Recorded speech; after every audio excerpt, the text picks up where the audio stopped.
el centro de la República Mexicana. Ayer, pues por supuesto, dimos seguimiento a lo que le hemos informado desde pues realmente desde el viernes, en vísperas de que la Auditoría Superior de la Federación entregara el sábado justamente este informe que ha resultado en un caos político, en un entrampamiento inclusive para el propio auditor eh, que mañana, perdón, el próximo lunes va a comparecer ante la Comisión de Vigilancia de la Cámara de Diputados. Pero hemos invitado hoy a alguien que conoce muy bien la Auditoría Superior de la Federación, que fue directora de la Auditoría Forense de esa Auditoría Superior de la Federación, la doctora Munadora Buchaim, quien fue, también hay que decirlo, hostigada y despedida por el auditor actual, David Colmenares Páramo. Vamos a darle la bienvenida a Dura, a, Mona, a Munadora Buchaim, perdón, a este espacio de los periodistas y a preguntarle de inicio, doctora, ¿qué carajo significa este tema de David Colmenares Páramo?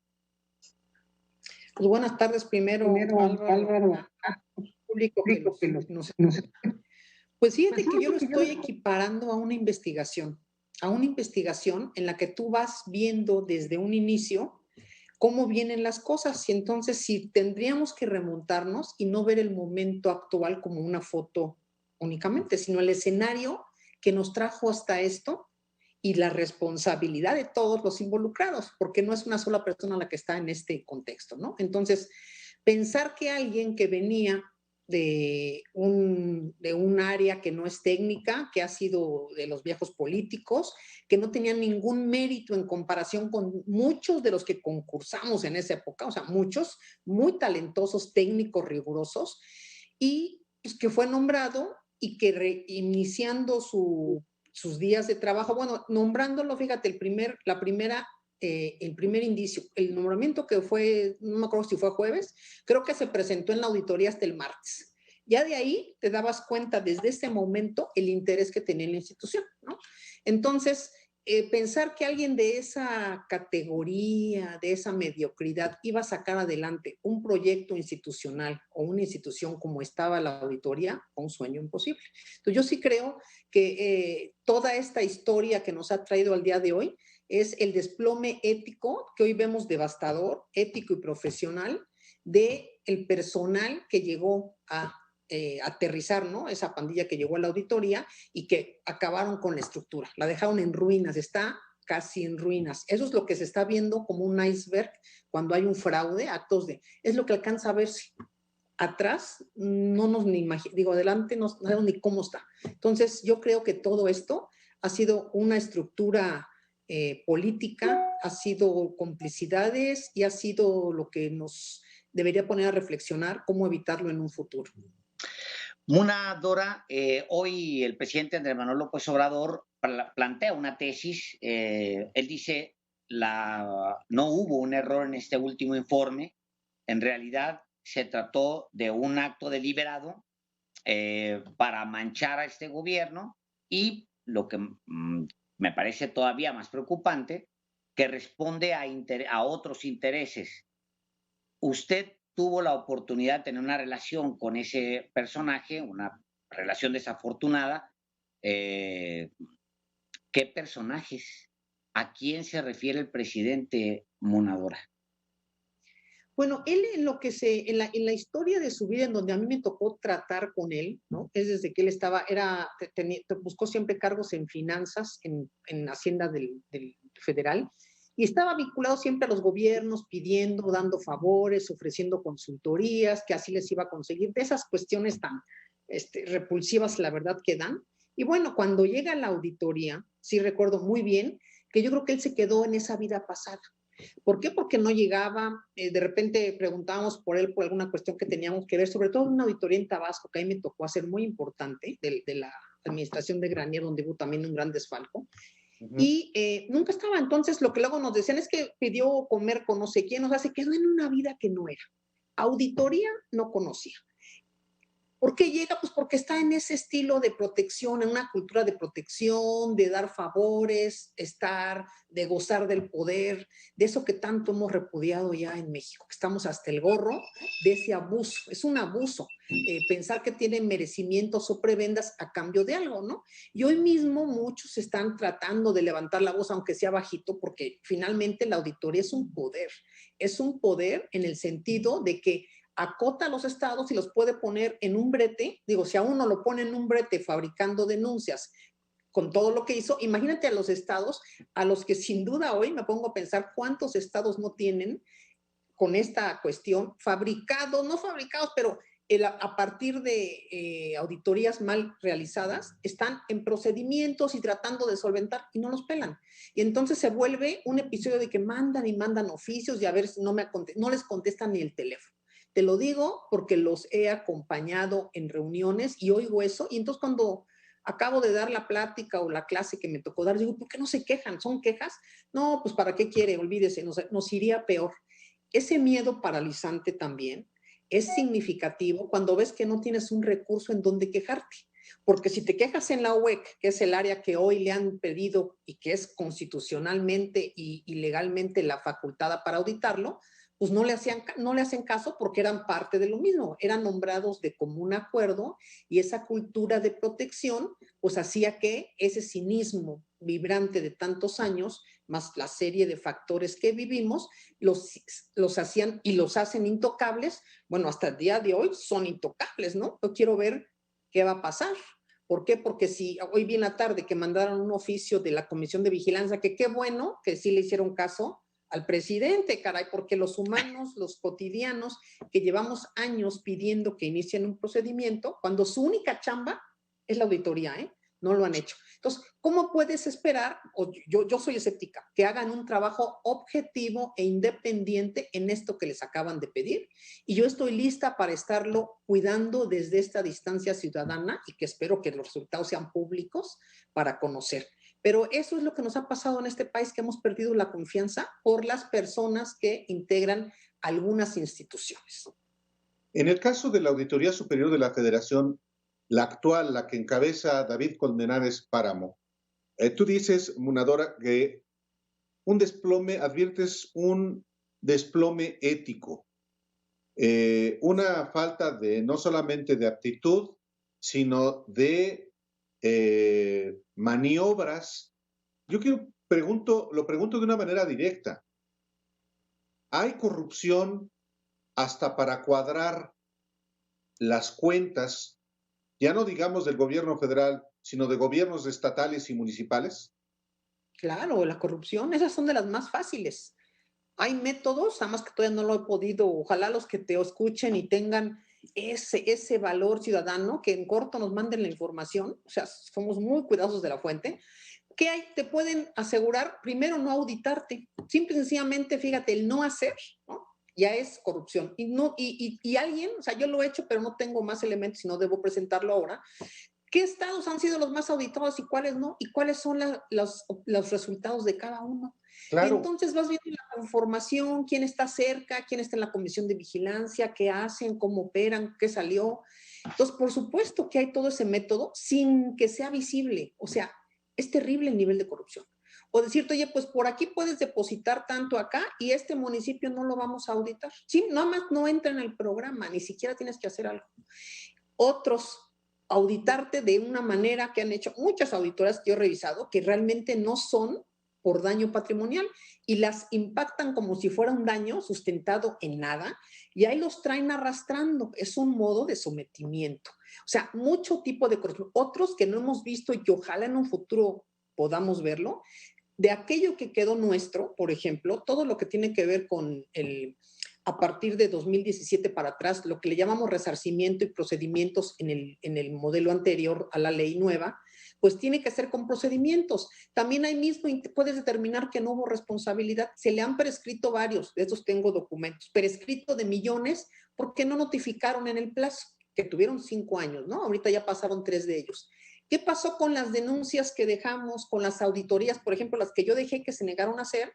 Pues nada más por no hacerlas, ahí también hay corrupción. Entonces, todo esto es corrupción. Dejar abandonadas las denuncias, nada más las presento y ya, pues si no hay un impulso procesal, o sea, pues ¿cómo podemos lograr algo? ¿Cómo hacer negocios? Es decir, Funadora, David Colmenares Páramo, al frente de una estructura en la Auditoría Superior de la Federación, es responsable por comisión o por omisión de corrupción deliberada. Tendrías que documentar, como corrupción no está tipificado como delito. En las faltas administrativas hay muchos tipos en los que él encuadraría de él y de la conducta. Por ejemplo, aquí el ejercicio indebido, la omisión en el deber de cuidado, muchos temas que también tendrían que irse viendo durante la revisión que se haga a los papeles de trabajo, pero no solamente aquí, sino desde la planeación de esta auditoría. Una planeación no es a un informe. Vi hoy la propuesta que mandó el presidente de la comisión y ya de ahí va sesgada. Mira, dice que se investigue y pone los nombres de 2 personas que son los que firman el reporte. Desde ahí estás sesgando una investigación y estás direccionando, quitando a otros. La instrucción debe ser que se haga la investigación correspondiente conforme la legalidad. Entonces tú, equipo auditor, ves cómo está, generas tu hipótesis, tus líneas de investigación y ves cómo vas a revisarla. Pero también ahí está mi duda, ¿eh? O sea, hay un conflicto de interés muy grave porque son muy cercanos. Tú ves en todos los eventos acompañado, sometido, van, lo mandan llamar, todo lo que ha ocurrido, toda la inacción que ha habido. Entonces, el tema es que para que se prueben los hechos, hay que documentarlos. No nada más sería mi dicho o de todo mundo, pero sabemos que hay cuestiones desde los nombramientos. Mira, yo recuerdo cuando aquel socavón que hubo ¿se acuerdan? Un socavón que hubo 2 muertes. Me quedó muy claro, y lo platico cuando tengo oportunidad en conferencias o en las clases, que dijo el entonces secretario de Comunicaciones, oiga, pero el delegado de Morelos, dijo, no, yo qué, a mí me lo recomendó Graco, creo que dijo, no me acuerdo, no, ahí está diciendo aquí algo, creo que aquí está la grabación. Era gobernador. Así creo que dijo. Y creo que nada más tenía estudios de no sé qué, o sea, venía de una escuela particular o daba clases. ¿De quién es la responsabilidad? Él tendría la responsabilidad absoluta por haber nombrado a alguien sin las capacidades. Nadie vio eso. Entonces yo digo, esa es la parte que, bueno, pues aquí igual el que nombra es él, es una decisión autónoma. Bueno, pues las personas que nombró sin el perfil apropiado son responsables de todo. Hay un consejo de dirección obligado a revisar todos los actos de la auditoría. Tienen acciones. ¿Dónde está todo eso? Hoy, que yo sepa, al día de hoy, no se ha reunido, ¿eh? O sea, es cuando pasó una crisis y tendrían que salir a dar la cara y a decirnos qué pasó, ¿no? No estar en noticieros aislados donde son estilo de que pago y nada más me preguntas lo que te digo y me escuchas, que hasta luego los pobres colegas se duermen escuchándolo. No, es dar la cara a la nación porque le estamos pagando y muy bien. Tiene el mejor presupuesto, ¿eh? Tres años consecutivos la auditoría, no solamente no se le bajó, se le aumentó su presupuesto. Ya quisiera la fiscalía tener ese recurso, ya quisiera función pública, cualquiera, bueno, inteligencia financiera. ¿En dónde se Oigan, a ver, porque está la petición de investigación del presidente de la República, que es muy puntual, es que se investigue sobre este informe. Ese es un tema. Segundo, ahí pues obviamente se van a meter los que se metan, van a tener participación ciudadana y van a traer un encargo del presidente que no es algo menor, para que se la piensen antes de acordar cualquier cosa. Eso es por un lado. Pero por el otro lado, hay una unidad de inteligencia financiera. Esta gente ha tenido la posibilidad de acercarse a donde se puede obtener recursos de manera ilícita. Yo no digo que hay corrupción, quizá yo no tengo esa información más que lo que se puede suponer por lo que usted comenta, pero hay una unidad de inteligencia financiera y que se le puede investigar o no. Yo quisiera pensar que para que iniciemos ese tipo de investigaciones tendríamos que tener ciertos indicios. ¿Por qué? Porque si tienes indicios o estás pensando que hay de estas actuaciones, obviamente no son grupos que van a tener ellos a su nombre las cosas, ¿no? Tendrías que ver, yo empezaría en buscar los testimonios por fuera, estas redes de las personas que han caído en sus garras, que cuando ya los ven que ya no están, nosotros no sabemos si va a seguir o no va a seguir. Entonces, ahorita la gente es muy temerosa. A mí me han buscado y la verdad dicen, tenemos miedo de decirlo. Pero les digo, pues si tienen miedo, pues digo, nadie no lo van a salir a decir públicamente, ¿no? Pero pues tienen los datos, tienen cómo y demás. Entonces, no, sería muy para mí avisado ahorita decir, no, pues echen la inteligencia financiera, tendríamos que tener elementos. Yo creo que ahorita la idea sería hacer una revisión de todo su proceso desde la planeación, cómo planean, por qué decidieron estas y no aquellas. Eso te empezaría a dar indicios, a todos nos daría indicios, de por qué decidieron estas y no, por ejemplo, las obras emblemáticas, por qué no esto que hay de riesgo, por qué no este recurso, por qué esto sí, por qué se fueron a revisar un programita de un empleado que es aviador, carajo. O sea, por favor, tienes millones de millones que revisar. ¿Por qué decidiste empezar a revisar? Fíjate, este es un dato muy interesante. Entidades de fiscalización, las auditorías locales, ¿por qué las empezó a revisar por un presupuestito de 50 o 60 millones a los congresos locales? ¿Por qué? O sea, eso sobre tanto monto que hay donde hay gran riesgo de corrupción, ¿qué?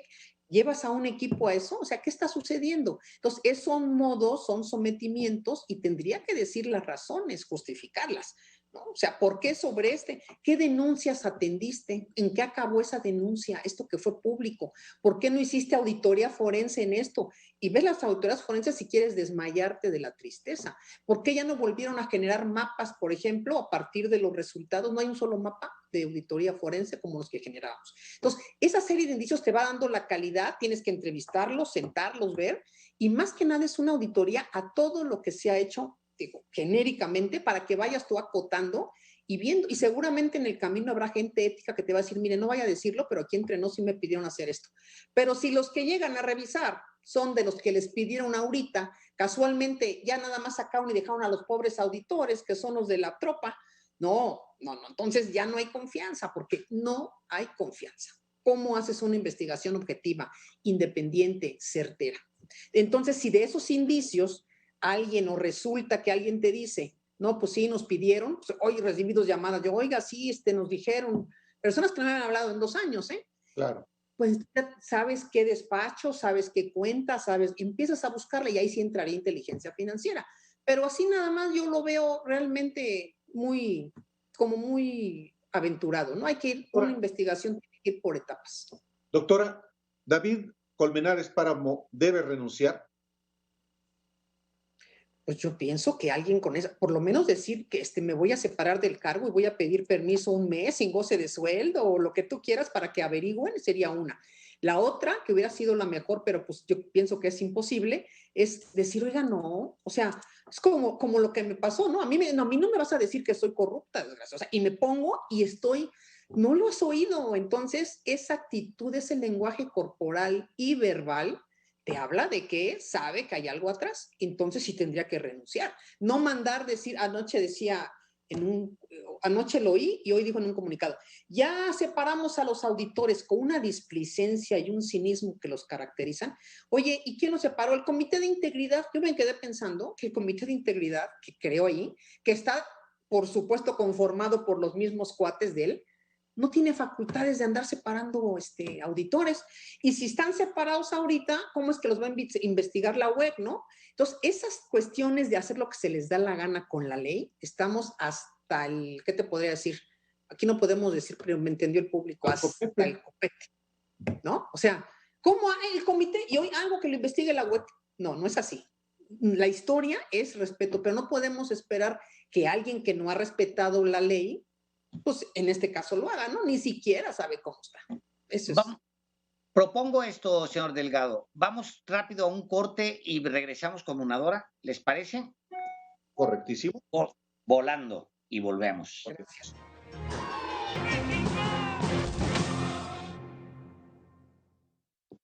Son las 6 de la tarde, 52 minutos. Estamos platicando con la doctora Munadora Buchaín, exdirectora de Auditoría Forense de la Auditoría Superior de la Federación, justamente sobre que es un escándalo, Alejandro.